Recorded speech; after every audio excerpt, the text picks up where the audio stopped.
Assalamualaikum warahmatullahi wabarakatuh. Halo teman-teman, perkenalkan nama saya Tri Wijastuti dengan NIM K4318060 dari kelas B. Pada pertemuan kali ini, saya akan membahas mengenai tema 4 yaitu endosperm. Saya mengambil judul endosperm pada kelapa kopior, yang akan membahas endosperma dari dua varietas yaitu varietas dalam dan varietas kencah. Adapun poin-poin yang akan saya sampaikan antara lain, yang pertama morfologi kelapa secara singkat. Yang kedua, bagian-bagian buah kelapa meliputi letak endosperm. Yang ketiga, endosperm kelapa, yaitu fungsi, kandungan, tipe, dan waktu terbentuknya. Yang keempat, kelapa kopior dan varietasnya. Dan yang terakhir, berdasarkan studi kasus yaitu perbedaan kuantitas endosperm kelapa kopior dalam dan kelapa kencah kopior. Yang berikutnya, masuk pada pembahasan pertama. Cocos nucifera atau kelapa merupakan suku Arecaceae, tumbuhan monokotil termasuk pohon berbuah, yang seluruh organ tumbuhannya dapat dimanfaatkan bagi kehidupan. Pohon kelapa banyak ditemukan di daerah pantai, tetapi juga dapat hidup di daerah tinggi.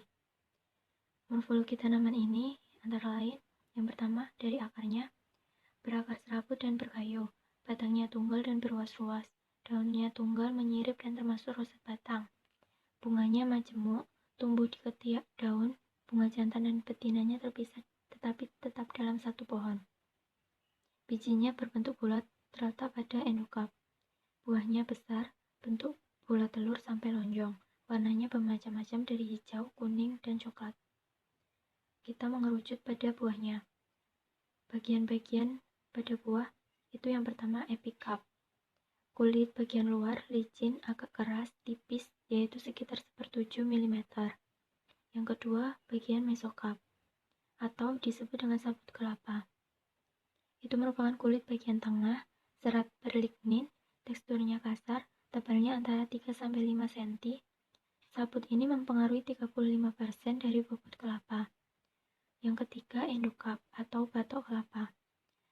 Ini teksturnya keras, kedap air, tebalnya 3-6 mm, mempengaruhi 12% dari bobot kelapa. Yang selanjutnya ada endospermium.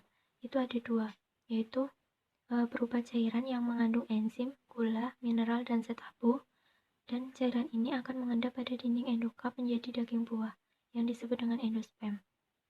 Lalu yang kelima, embrio atau lembaga. Juga ada yang menyebutnya dengan haustorium, dan biasanya disebut dengan kentos. Ini merupakan bagian kecil tetapi dapat membesar seiring pertumbuhan atau seiring buah itu siap berkecambah. Kentos ini merupakan alat penghisap nutrisi di endosperm. Selanjutnya, membahas endosperm atau putih lembaga. Endosperm ini berukuran 8-10 mm, mengandung berbagai macam nutrisi. Fungsi endosperm sendiri adalah penyedia cadangan energi atau cadangan makanan bagi embrio dalam proses perkecambahan. Zat-zat yang terkandung dalam endosperm antara lain karbohidrat, lemak, dan protein. Adapun pembagiannya yaitu 52% air, 34% minyak, 3% protein, 1,5% zat gula, dan 1% abu. Fase terbentuknya buah kelapa ini ada 3, sedangkan pada terbentuknya endosperm itu terjadi pada fase ketiga. Adapun fase pertama itu terjadi selama 4-6 bulan. Pada fase ini, batok dan sabut membesar tetapi masih lunak. Lubang embrionya juga membesar dan dipenuhi air. Selanjutnya, fase kedua. Itu terjadi selama 2-3 bulan. Batok kelapa mulai menebal tetapi belum terlalu keras. Sedangkan fase yang terakhir yaitu fase ketiga, yaitu biasanya terjadi sekitar buah kelapa berumur 9 bulan. Terbentuklah endosperm. Ruangan tidak lagi dipenuhi air. Pada pangkal endokapnya terdapat 3 buah lubang tumbuh. Biasanya disebut dengan lubang ovul.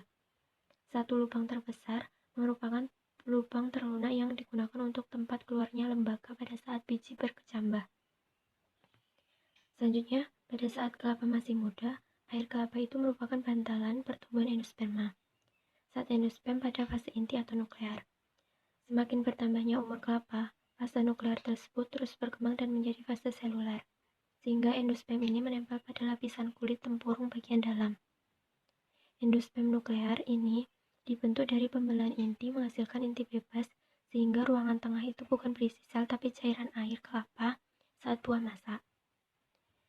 Endosperm mengandung zat makanan, dan sesegera mungkin setelah terbentuknya endosperm itu, maka intinya membelah diri berulang kali dengan cepat sehingga bertambah besar. Pertumbuhan embrio dalam biji pada awalnya itu lamban. Namun setelah adanya endosperm ini, maka embrio itu menyerap dalam endosperm dan pertumbuhannya semakin cepat. Makin banyak embrio dalam menyerap makanan, maka makin besar embrio tersebut. Sedangkan endospermanya makin berkurang dan semakin lunak. Endosperm pada akhirnya akan habis terserap oleh embrio. Lalu embrio tersebut akan tumbuh bertunas dan memiliki daun, sehingga dapat memenuhi nutrisinya sendiri dengan fotosintesis sebagai pengganti nutrisi dari endospermnya. Kita lanjut mengenai endosperm pada kelapa kopior. Kelapa kopior sendiri adalah jenis kelapa mutan asli Indonesia yang ditemukan di antara populasi kelapa normal. Sifat kopior ini diduga akibat mutasi genetik secara alami. Endosperm pada kelapa kopior merupakan endosperm abnormal, karena daging buahnya penuh dan terlepas dari tempurungnya. Selain itu, endospermanya juga lebih remah, lunak, lembut, gurih, dan gembur dibandingkan kelapa normal biasanya. Hal ini menyebabkan kelapa kopior ini sangat diminati dan membuat harganya menjadi mahal, dapat mencapai 10 kali lipat dari harga buah kelapa normal. Kelapa kopior tidak dapat diperbanyak secara konvensional dengan biji, atau tidak dapat berkecambah secara alami. Di Indonesia itu terdapat dua tipe kelapa kopior, yaitu tipe genjah dan tipe dalam. Saya akan menjelaskan perbedaan kelapa varietas dalam dan varietas genjah sendiri. Varietas dalam itu termasuk dalam tall variety, memiliki umur berbuah yang cukup lama, yaitu 6-8 tahun. Umur pohonnya dapat mencapai 100 tahun, tetapi masa produktivitasnya sampai umur 50 tahun. Memiliki variasi warna buah, hijau, coklat, dan merah. Bobot buahnya berkisar 2-2,5 kg. Endospermnya setengah kilogram dan air kelapa yang dihasilkan mencapai setengah liter. Contoh dari kelapa dalam adalah kelapa hijau, kelapa merah, kelapa Bali, kelapa manis, kelapa nias, dan kelapa halmahera. Dan selanjutnya kelapa genjah atau tipe ini itu kerdil. Memiliki umur berbuah lebih cepat, yaitu 3-4 tahun. Umur pohonnya sampai 50 tahun dan masa produktivitasnya 25 tahun. Memiliki variasi warna buah, yaitu hijau, kuning, dan jingga.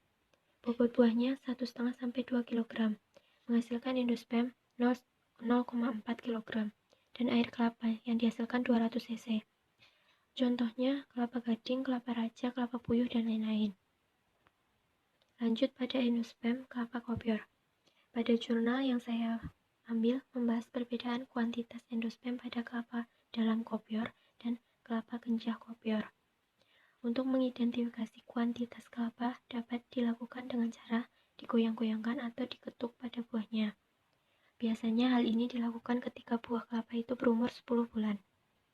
Kelapa termasuk kopior apabila tidak terdengar bunyi gemericik, seperti kelapa normal. Sehingga dalam satu tandan itu ada kelapa yang bergemericik dan ada yang tidak. Selanjutnya, secara alami, kelapa kopior tipe dalam ini menghasilkan buah kopior sebanyak 1-2 butir per tandan. Pada kuantitas endosperm kelapa ini menghasilkan skor 1-9. Adapun skor 1 itu, endospermnya tipis, masih ada yang melekat pada batok atau tempurungnya. Semakin bertambah skornya, semakin tebal endospermnya. Adapun yang skor 9 ini, endospermanya itu tebal dan penuh mengisi rongga butiran kelapa dan sudah terlepas dari batoknya. Selanjutnya pada kelapa genjah kopior itu memiliki kuantitas endosperm dengan skor 1-6. Yaitu yang pertama, skor pertama itu tipis, hingga semakin lama menjadi agak penuh. Pada tipe genjah ini menghasilkan buah kopior lebih banyak, yaitu kadang-kadang mencapai 50% dalam satu tandan. Lalu yang terakhir, daftar pustaka. Sumber sumber yang saya ambil pada jurnal maupun referensi buku sebagai berikut. Ada 8 daftar pustaka. Dapat dilihat sendiri. Sekian yang dapat saya sampaikan. Apabila banyak kekurangan, saya mohon maaf, dan saya mohon pertanyaan maupun saran difokuskan pada materi endospamnya.